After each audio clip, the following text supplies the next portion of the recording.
Hello students, operating system की video series में हम बात कर रहे हैं सीपीयू शेड्यूलिंग पर। Next algorithm is LRTF, that is longest remaining time first, या इसको प्रिमिटिव LGF भी कहा जाता है। इससे पहले हम LGF के बारे में बात कर चुके हैं, जहां पर हमने ये देखा है कि जैसे जैसे प्रोसेसेस रेडी क्यू में पहुंचते हैं प्रोसेसिंग के लिए, तो हम ये उसमें बर्स्ट टाइम जिसका सबसे ज्यादा होता है, बर्स्ट टाइम जिस प्रोसेस का भी सबसे ज्यादा है, उसी प्रोसेस को सीपीयू बेसिकली अपने एग्जीक्यूशन के लिए पिकअप करता है। ठीक है, और क्योंकि LGF एक नॉन प्रीम्पशन टाइप की एल्गो थी, तो इसका मतलब जो प्रोसेस एग्जीक्यूशन में ले लिया गया उसको कंप्लीट करके ही सीपीयू दम लेगा। लेकिन क्योंकि ये प्रिमिटिव LGF है, तो यहां पर कुछ कॉन्सेप्ट डिफरेंट होने वाला है, यानी हम यहां पर कॉन्टेक्स्ट स्विच लगाने वाले हैं प्रोसेसेस पर। वो किस बेस पर लगेगा? जैसे कि सपोज मान लीजिए आपके पास दो या उससे ज्यादा प्रोसेसेस आ गए हैं रेडी क्यू में प्रोसेस होने के लिए, तो जिसका बस टाइम सबसे बड़ा है उसको सीपीयू सबसे पहले टाइम फ्रेम में यानी एग्जीक्यूशन के लिए उठा लेगा। अब जैसे जैसे वो एग्जीक्यूट होता जाएगा, उसका जो रिमेनिंग बस टाइम है वो कम होता चला जाएगा।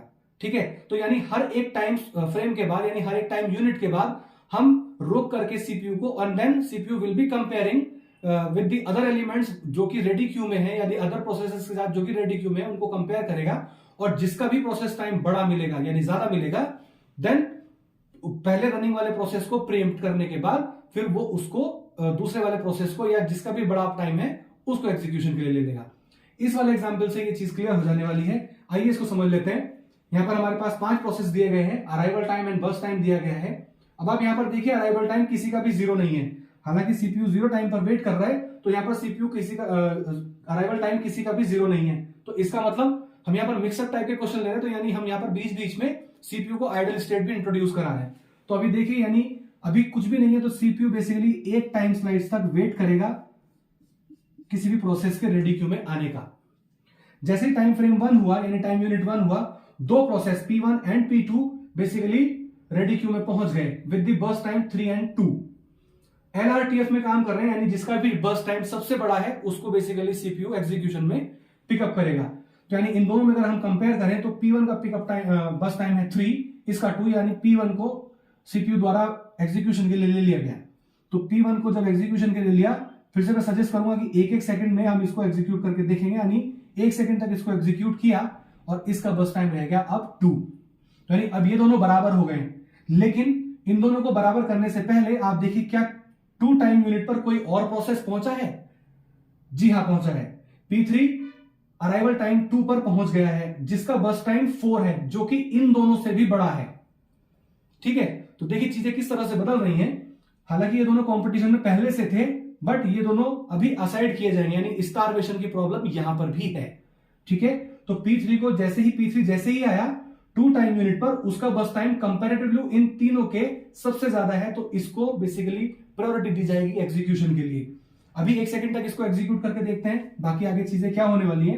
तो यानी अभी हमने P3 को 1 सेकंड तक के लिए एग्जीक्यूशन दिया, और अब इसका जो बस टाइम रिक्वायर्ड है वो 3 बच गया। क्या 3 टाइम यूनिट पर कोई और पहुंचा है? हाँ जी, P4 पहुंचा है, उसका बस टाइम 2 है। तो यानी अभी देखा जाए तो P1, P2, P3, P4 ये चारों पहुंच चुके हैं, और इन चारों के अगर बस टाइम को ऑब्जर्व किया जाए तो जिसका सबसे ज्यादा है प्रोसेस वो एग्जीक्यूट किया जाएगा। तो 2, 2, 3, 2, तो 3 यानी P3 ही एग्जीक्यूट हो रहा था, P3 ही अभी भी एग्जीक्यूट होगा, यानी सीपीयू इसको कंटिन्यू रखेगा अगले 1 सेकंड तक। तो P3 ने इसको अगले 1 सेकंड तक कंटिन्यू रखा, यानी अब इसका जो रिक्वायर्ड बस टाइम है वो रह गया 2। आगे चलते हैं। अब यहां पर टाइम यूनिट हो गया है 4। क्या 4 पर और कोई प्रोसेस पहुंचा है? हाँ जी, पहुंचा है। P5 पहुंचा है विद द हाईएस्ट बस टाइम। अब देखिए मजेदार बात क्या है, ये चारों पहले से वेट कर रहे हैं with the equal weight time, यानी इक्वल बस टाइम 2, 2, 2, 2। लेकिन जो अभी प्रोसेस पहुंचा 4 टाइम यूनिट पर, उसका बस टाइम इन चारों से सबसे ज्यादा है। तो यानी LRTF में बेसिकली सीपीयू इसको पहले वरीयता देगा और इसको एग्जीक्यूशन स्टार्ट करेगा अगले 1 सेकंड तक। देखते हैं क्या होता है। अभी अगले 1 सेकंड तक हमने इसका एग्जीक्यूशन किया P5 का। अब इसका जो रिक्वायर्ड टाइम है वो 4 बच गया। अब क्या कोई और आया नया? जी नहीं, और कोई नया नहीं आया। इसका मतलब इन पांचों में ही कॉम्पिटिशन चलने वाला है। अभी जब ये कॉम्पिटिशन चलने वाला है, तो अभी हम देखते हैं कि जो रिक्वायर्ड टाइम यूनिट अभी जो बच गई है 2, 2, 2, 2 और 4, अभी भी इसकी सबसे ज्यादा है। अब आप यहां पर समझ सकते हैं कि अगले 2 सेकंड तक इसकी सबसे ज्यादा रहने वाली है, जब तक कि इसकी वैल्यू 2 यानी इन सबके बराबर ना हो जाए तब तक इसी की वैल्यू सबसे ज्यादा रहने वाली है, इसी का बस टाइम सबसे ज्यादा रहने वाला है। तो यानी अगले 2 सेकंड तक हम इसको बिना रुके एग्जीक्यूट कर सकते हैं। तो अगले 2 सेकंड तक यानी 7 तक इसको एग्जीक्यूट किया गया P5। आप यहां पर देख सकते हैं कि P5 कंटिन्यू हो रहे हैं, बाद में आप इसको मर्ज भी कर सकते हैं, यानी 4 से 7 एक साथ भी लिख सकते हैं। लेकिन जब कभी हम क्वेश्चन को सॉल्व कर रहे हैं तो आई विल बी सजेस्टिंग कि आप इसको 1 टाइम फ्रेम के यूनिट में करें, ताकि आपकी क्वेश्चन या आंसर बेसिकली गलत नहीं हो। अब जब हमने 2 सेकंड तक इसको एग्जीक्यूट कर दिया है तो अब इसका जो टाइम यूनिट है, रिक्वायर्ड टाइम यूनिट, वो बच गया 2। अब आप देखिए यहां पर पांचों प्रोसेस वेट कर रहे हैं, सभी का जो रिक्वायर्ड बर्स्ट टाइम है जो कि बचा हुआ है दैट इज 2 सभी का बराबर है। बात आ जाती है पहले वाली ही, हमने पहले भी इसके बारे में डिस्कस किया है कि जब बर्स्ट टाइम बराबर हो जाए, चाहे हम एसजेएफ में काम कर रहे हो, चाहे हम एलजेएफ में काम कर रहे हो, किसी भी शेड्यूलिंग में काम कर रहे हैं, जब सब कुछ बराबर हो गया तो आप किसको प्रायोरिटी देंगे? प्रायोरिटी देंगे जिसका अराइवल टाइम सबसे पहले है। अभी आप देखिए यहां पर अराइवल टाइम भी, अब इन दोनों प्रोसेस को देखिए, यानी अराइवल टाइम, ये तीनों कंपटीशन से बाहर हो गए, ये दोनों कंपटीशन में रहे क्योंकि इन दोनों का अराइवल टाइम सेम है। इससे पहले भी हम डिस्कस कर चुके हैं कि अगर अराइवल टाइम भी सेम होता है तब हम बेसिकली असेंडिंग ऑर्डर में, यानी प्रोसेस के नाम के हिसाब से, जैसे P1 P2, इस हिसाब से बेसिकली यहां पर प्रोसेस को एग्जीक्यूट करना शुरू कर देते हैं। तो यानी P1 इसको बेसिकली एग्जीक्यूट करेगा for the next 1 second. P1 execute किया जाएगा फॉर द नेक्स्ट 1 सेकेंड और 8 हो जाएगा। जैसे इसको एग्जीक्यूट किया, ये हो गया 1। अब जब जैसे ही 1 हुआ तो यानी अब ये कंपटीशन से बाहर हो गया, क्योंकि बाकी जो बचे हैं 4, इनके टाइम यूनिट जो 2 2 2 2 है वो इससे बड़े हैं, यानी अब इनका नंबर आना लाजमी सी बात है।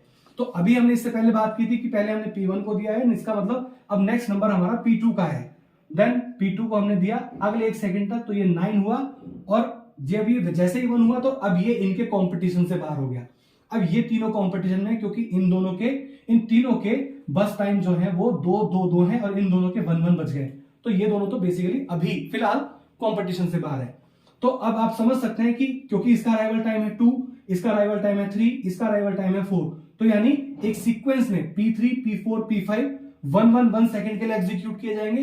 यहां पर 1 1 1 बच जाएगा। आइए इसको देख लेते हैं किस तरह से करेंगे। तो P3 P4 P5 एक एक सेकंड के लिए एग्जीक्यूट किए गए, तो P3 10 सेकंड यानी 1 सेकंड के लिए एग्जीक्यूट किया गया, यहां पर 1 बचा, तो ये अब कंपटीशन से बाहर हुआ, ये दोनों रह गए। अब इसका नंबर है P4 को एग्जीक्यूट किया गया 1 सेकंड तक, ये एक रह गया। अब ये कंपटीशन से बाहर हुआ, सिर्फ ये बचा क्योंकि हाईएस्ट लॉन्गेस्ट जॉब इसी की रह गई है। P5 यानी अब एग्जीक्यूशन के लिए लिया गया 1 सेकंड तक, तो यानी बचा 12 फ्रेम आया यहां पर, और यहां पर बचा 1। बात फिर से वहीं पर लौट करके आ गई कि अब सबके 1 1 1 1 1 बचे हैं, तो यानी जिस तरह से यहां पर हमने प्रोसेस किया था 1 2 3 4 5 के बेसिस पर, उसी तरह से इन 1 1 टाइम बस टाइम को हम यहां पर फिनिश करेंगे। ये इस टाइप के गैंट चार्ट थोड़े से बड़े जा सकते हैं, कि आप थोड़ा सा ध्यान रखिएगा इसको कि इसको किस तरह से बनाना है। तो आइए इसको पूरा कर लेते हैं। P1 P2 P3 P4 P5 सभी के पास 1 1 सेकंड का टाइम यूनिट रिक्वायर्ड है। तो P1 अगले 1 सेकंड तक, P2 अगले 1 सेकंड तक, P3 अगले 1 सेकंड तक, P4 अगले 1 सेकंड तक, और लास्ट P5 लास्ट सेकंड तक, और ये सारे के सारे एग्जीक्यूट होकर के बाहर निकल गए। तो this is how the Gantt chart of this LRTF और primitive LGF is going to be constructed. आपको बहुत ध्यान से यहां पर बनाना है कि कैसे कैसे टाइम यहां पर हमारा बच जा रहा है, और हमारे पास जो भी बड़ी प्रोसेस बच रही है उसको हम बेसिकली एग्जीक्यूशन में ले रहे हैं। आगे बात कर लेते हैं CT, TAT, WT और RT को कैलकुलेट करने के लिए। मैं इन सबको रब करके फिर बात करता हूं। देख लेते हैं कि इनके completion time, turn around time, waiting time और रेस्पॉन्स टाइम क्या आने वाले हैं। कंप्लीशन टाइम, P1 का कंप्लीशन टाइम कहां पर है? P1 हालांकि यहां पर एग्जीक्यूशन के लिए लिया गया है, लेकिन हम सबसे लास्ट में देखेंगे कि P1 कहां पर आया है। P1 मुझे यहां पर दिख रहा है, तो सबसे लास्ट में P1 मुझे यहां दिख रहा है। जब भी हम कंप्लीशन टाइम की बात करेंगे, अब इसको ऑब्जर्व करना शुरू करेंगे, तो मैं सजेस्ट करूंगा कि आप गैंट चार्ट को पीछे से देखना शुरू करें, और 1 बाय 1 जैसे जैसे जो मिलता रहे आप उसको रखते चले। तो आप सबसे पहले देखिए कि P5 का जो लास्ट में जो मिल रहा है 17, यानी P5 का जो कंप्लीशन टाइम है विच इज 17, P4 का कंप्लीशन टाइम 16, P3 का कंप्लीशन टाइम 15, P2 का कंप्लीशन टाइम 14 एंड P1 का 13। तो ये एक तरह से एक हमें ऑर्डर मिल गया 13, 14, 15, 16, 17। ठीक है, आई होप कि आपको समझ में आया। टर्न अराउंड टाइम कैलकुलेट कर लेते हैं। CT माइनस 80, तो CT minus 80, 13 minus 1 that is 12, that is 13, 15 minus 2 13, 16 minus 3 13, 17 minus 4 13.